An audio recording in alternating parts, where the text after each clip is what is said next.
ونصلي على رسوله الكريم أما بعد فأعوذ بالله من الشيطان الرجيم بسم الله الرحمن الرحيم لا يتخذ المؤمنون الكافرين أولياء من دون المؤمنين ومن يفعل ذلك فليس من الله في شيء إلا أن تتقوا منهم تقاه ويحذركم الله نفسه وإلى الله المصير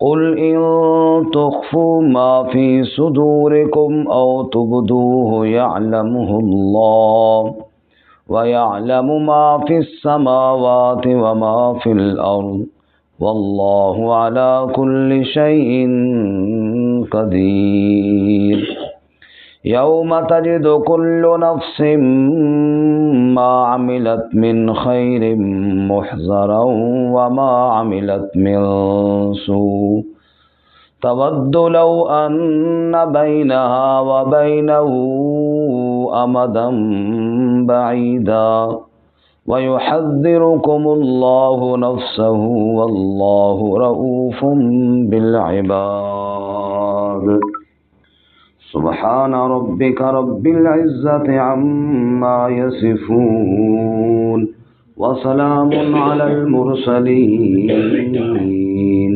والحمد لله رب العالمين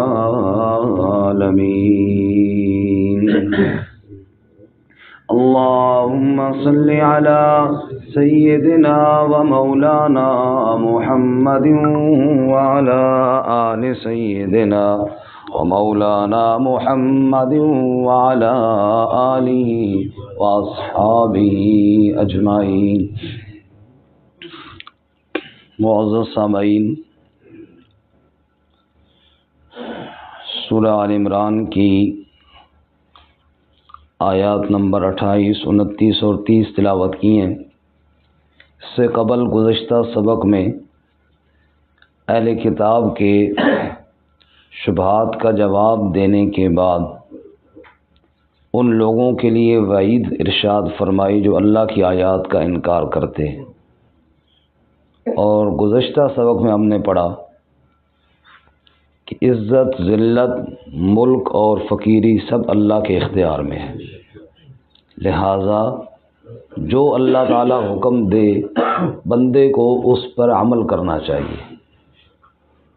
انہی احکامات میں سے ایک سوال یہ پیدا ہوا کہ یہ جو لوگ اللہ کی آیات کا انکار کرتے ہیں، اللہ کے انبیاء علیہ السلام کے منکر ہیں، ان کے ساتھ ہمیں کیا برتاؤ کرنا چاہیے؟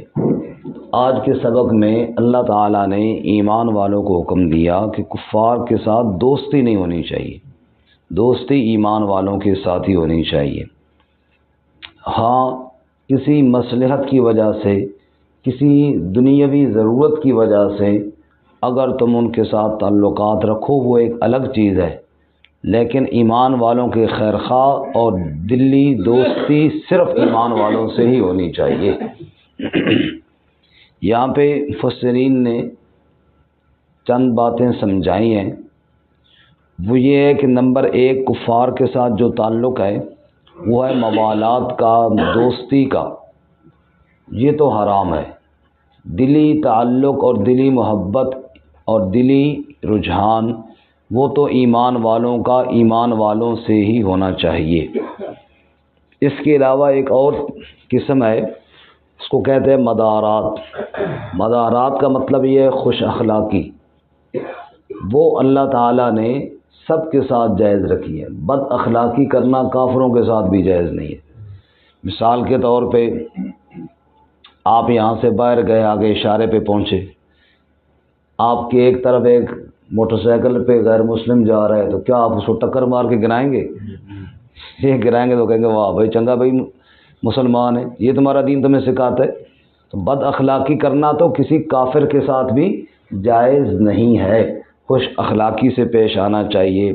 مثال کے طور پہ اگر آپ کے پاس کوئی مہمان آ گئے چاہے غیر مسلم ہے تو اس کا بھی اکرام اور کھانا کھلانا، رہائش دینا، یہ بھی آپ صلی اللہ علیہ وسلم کی سنت سے بھی ثابت ہے اور اللہ کا بھی یہی حکم ہے، بد اخلاقی کی تو اجازت نہیں ہے۔ اسی طرح بعض دفعہ دینی مصلحت ہے، مثال کے طور پہ ہم ختم نبوت کا کوئی پروگرام کروانا چاہتے ہیں اور مثال کے طور پہ یہاں کا جو بڑا افسر ہے، اے سی صاحب ہے، ڈی سی صاحب ہے، کوئی وہ غیر مسلم ہے، ہندو ہے، تو ہم اس کے پاس جائیں گے نا، بخدمت جناب ایس ایچ او صاحب، بخدمت جناب فلاں صاحب، گزارش یہ ہے، بڑے احترام سے ہم کہیں گے نا، اجازت کے لیے، کیونکہ ابھی ہماری مجبوری ہے، تو یہ بھی کوئی ممانعت نہیں ہے، اس کا یہ احترام کرنا یہ کفر کی وجہ سے نہیں، اس کے اس عہدے کی وجہ سے ہے، دینی مصلحت کی وجہ سے بھی اچھے اخلاق سے بات کرنے کی کوئی ممانعت نہیں۔ یا بعض دفعہ دفع ضرر، کسی کے نقصان سے بچنے کے لیے ایسے حالات ہوتے ہیں کہ اگر اس کے ساتھ مجبوراً دعا سلام نہ بنا کے رکھا جائے تو وہ کوئی نہ کوئی ہمیں اس سے خطرہ ہے، تو اس میں بھی اجازت موجود ہے اسی آیت مبارکہ کے اندر۔ تو یہ تعلقات جو ہیں یہ دلی محبت اور دلی دوستی کے نہیں ہیں، یہ اپنی ضرورت کے ہیں یا اچھے اخلاق کی وجہ سے ہیں، ان کی ممانعت نہیں ہے، ممانعت ہے کفار کے ساتھ دلی دوستی اور دلی تعلق کی۔ اسی طرح ایک اور لفظ بولا جاتا ہے مواسات، یعنی مالی ہمدردی۔ یہ تو بات درست ہے کہ فرائض یعنی زکوٰۃ فرض ہے تو مسلمانوں کو ہی دی جائے، لیکن اس کے علاوہ جو نفلی صدقات ہے آپ کافر کو بھی دے سکتے ہیں، ایک کافر کو بھی نفلی صدقات دینے کی ممانعت نہیں ہے۔ یہ بات ساتھی پوچھتے بھی ہیں نا جی، یہ ہمارے ہاں جو صفائی والے آتے ہیں جی مسلمان نہیں ہوتے، تو ہم نے بعض دفعہ صدقہ دینا ہوتا ہے یا نفلی صدقہ پکایا ہوتا ہے، ان کو دے سکتے ہیں یا نہیں؟ تو بالکل دے سکتے، زکوٰۃ نہیں دیں، آپ فطرانے کے پیسے نہ دیں، وہ جو واجبات ہیں وہ نہ دیں، لیکن نفلی صدقات کسی غیر مسلم کو دینے کی ممانعت نہیں ہے، وہ بھی آپ دے سکتے۔ اس سے پہلے ہم سورۃ البقرہ میں بھی پڑھ چکے ہیں کہ صحابہ اکرام نے مشورہ کیا کہ ہمارے وہ غریب رشتہ دار جن کو ہم کچھ تعاون کرتے ہیں، کیوں نہ ہم ان کا تعاون روک لیں اور ہم ان سے کہیں کہ ایمان لاؤ گے تو ہم دیں گے۔ اللہ نے آیت نازل فرمائی لیس علیک ھداھم ولکن اللہ یہدی من یشاء، یہ ہدایت آپ کی ذمہ داری نہیں ہے، ہدایت تو اللہ نے دینی ہے، آپ پیسے روک کے اگلے کو ایمان کی طرف کیوں بلاتے ہیں؟ اگر آپ ان کے ساتھ تعاون کر سکتے ہیں تو کریں جیسے پہلے کر رہے تھے، وہ الگ معاملہ ہے کہ وہ ہدایت کی طرف آتے ہیں یا نہیں آتے، آپ ان کو دعوت دیں، وہ الگ چیز ہے، ان کو سمجھائیں، لیکن پیسے روک کر کسی کو ایمان کی طرف لانا اس کی اجازت نہیں ہے۔ تو کہنے کا مطلب یہ ہے مالی امداد اگر کوئی کافر مجبور ہے، اسلام نے منع نہیں کیا، ہاں یہ بات ضرور ہے جو فرائض ہیں وہ چونکہ مسلمانوں کا ایک حق ہے وہ مسلمانوں کی ہیں۔ آخری بات آ رہا ہوں اسی کی طرف۔ چوتھی چیز ہے معاملات، معاملات ہے تجارت، اس میں ہے تجارت، بیع شراء، خرید و فروخت، یہ ہر کافر کے ساتھ کر سکتے ہیں۔ ہاں حربی کافر وہ جو مسلمانوں کے خلاف جنگ کر رہے ہوں، عین اس موقع پر بعض چیزوں کا بائیکاٹ کرنا چاہیے، جیسے ہمارے ہاں جب اسرائیل نے حملہ کیا تو علماء نہیں کہتے رہے کہ ان کی مصنوعات کا بائیکاٹ کرو، جنگ کے دوران وہ تجارت منع نہیں ہے، لیکن اس وقت ان کو نفع دینا درست نہیں ہے جس وقت وہ مسلمانوں کے اوپر بم برسا رہے ہوں یا قتل و غارت کر رہے ہوں۔ یا اسی طرح وہ اسلحہ بیچنا، جس کو بیچیں گے تو وہ پھر مسلمانوں پر حملہ آور ہوں گے، تو ان چیزوں سے اپنے مسلمانوں کی جان، مال، عزت، آبرو کو بچانے کے لیے وقتی ممانعت آتی ہے، ویسے تجارت کرنا کسی کافر کے ساتھ منع کوئی نہیں ہے۔ تو یہ چند مسائل تھے جو میں نے عرض کیے، اب آیت کریمہ کی طرف آئیے۔ فرمایا لا يتخذ المؤمنون الكافرین اولیاء من دون المؤمنین، نہ ٹھہرائیں ایمان والے کافروں کو دوست ایمان والوں کے علاوہ، ایمان والوں کو چھوڑ کر کافروں کو دوستی کرنی ہے تو ایمان والے کوئی مر گئے ہیں، سمجھ آئی؟ ایمان والوں کے ساتھ دوستی کرو نا جی۔ لا يتخذ المؤمنون الكافرین اولیاء من دون المؤمنین، نہ ٹھہرائیں ایمان والے کافروں کو دوست ایمان والوں کو چھوڑ کر، ایمان والوں کے علاوہ۔ اور ایک جگہ اللہ اس کے بعد فرماتے ہیں، پیچھے یہی حکم ہے، آگے اللہ فرماتے ہیں ایبتغون عندهم العزہ فللہ العزت جمیعا، ان کے ساتھ دوستیاں بنا کے کوئی عزت کمانا چاہتے ہو، عزت ان کے پاس نہیں، عزت ساری اللہ کے پاس ہے۔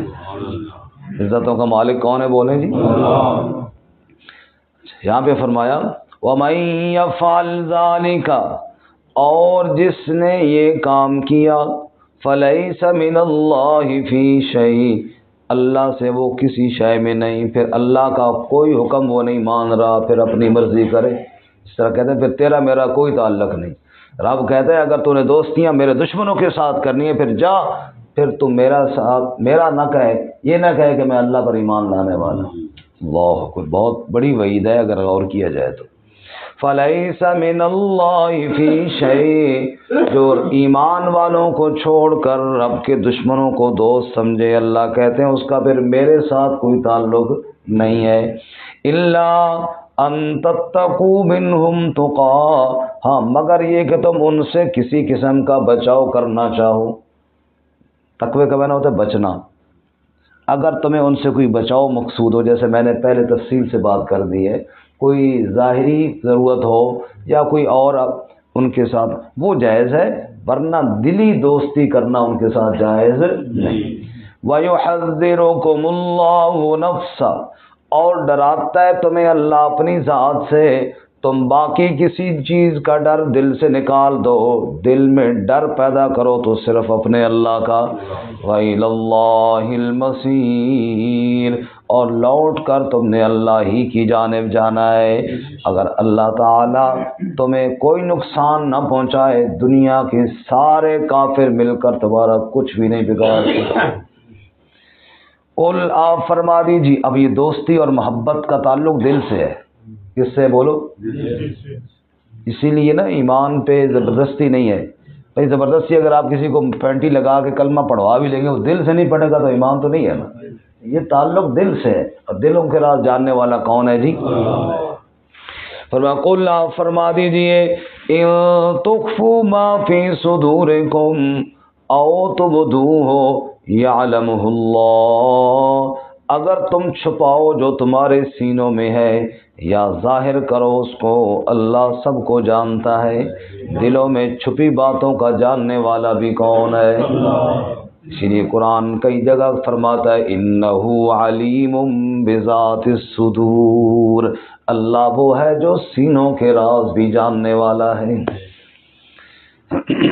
وَيَعْلَمُ مَا فِي السَّمَاوَاتِ وَمَا فِي الْأَرْضِ، صرف تیرے حالات ہی نہیں جانتا، جو آسمانوں میں ہے وہ بھی جانتا ہے، جو زمین میں ہے وہ بھی جانتا ہے۔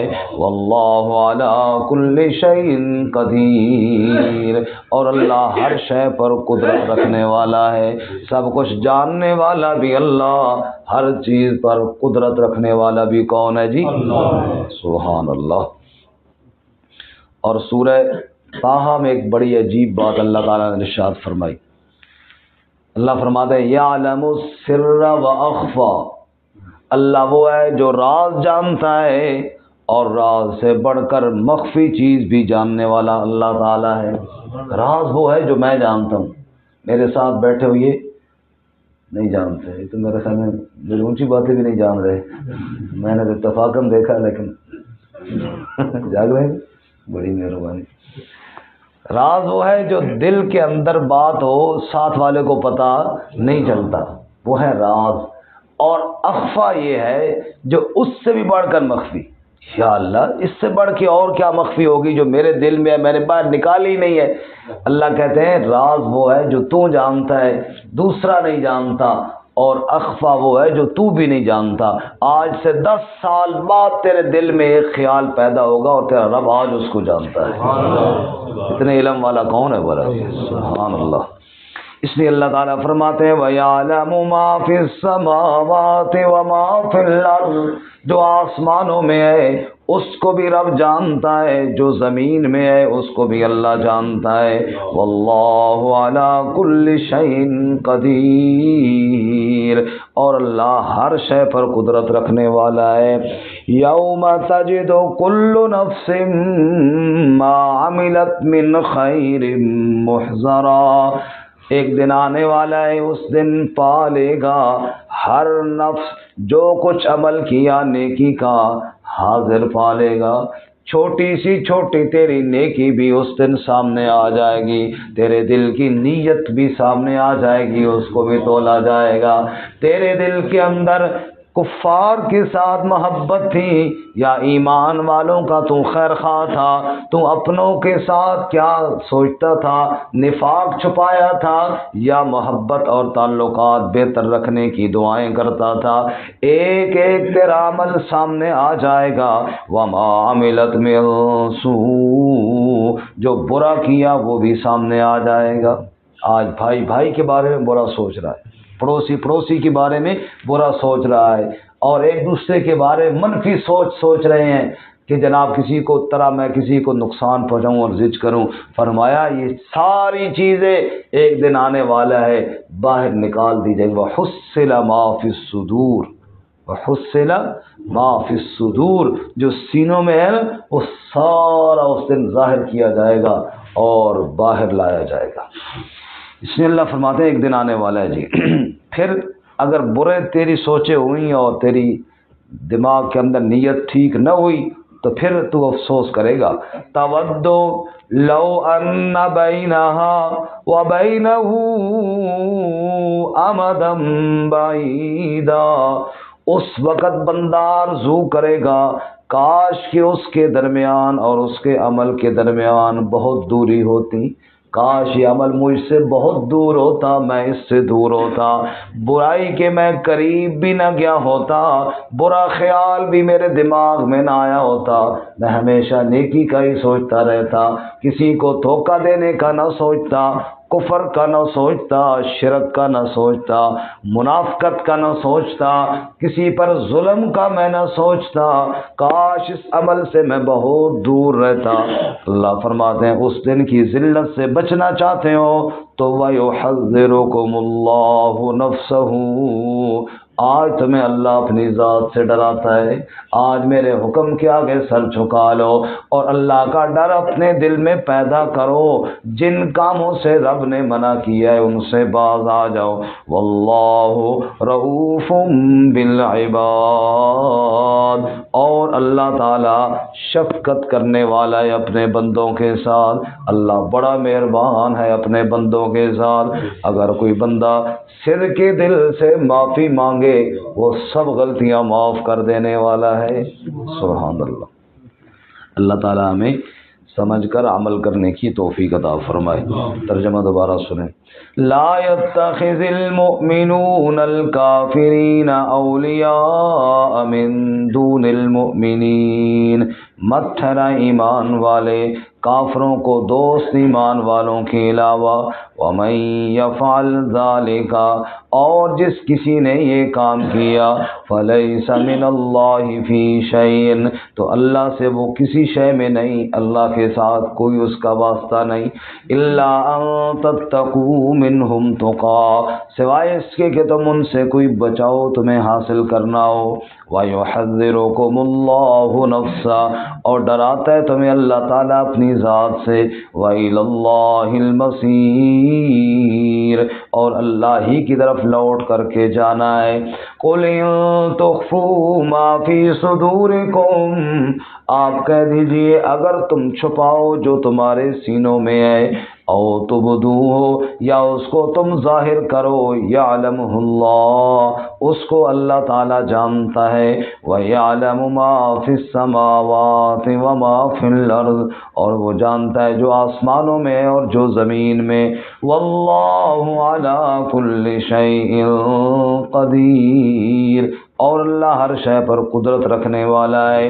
یوم تجد کل نفس ما عملت من خیر محضرا، جس دن پالے گا ہر نفس جو کچھ عمل کیا نیکی کا حاضر، وما عملت من سوء، اور اسی طرح جو عمل کیا ہوگا برا، تود لو ان بینہا وبینہ امدا بعیدا، پھر آرزو کرے گا کاش کہ اس کے اور اس کے برے عمل کے درمیان دور کی مسافت ہوتی۔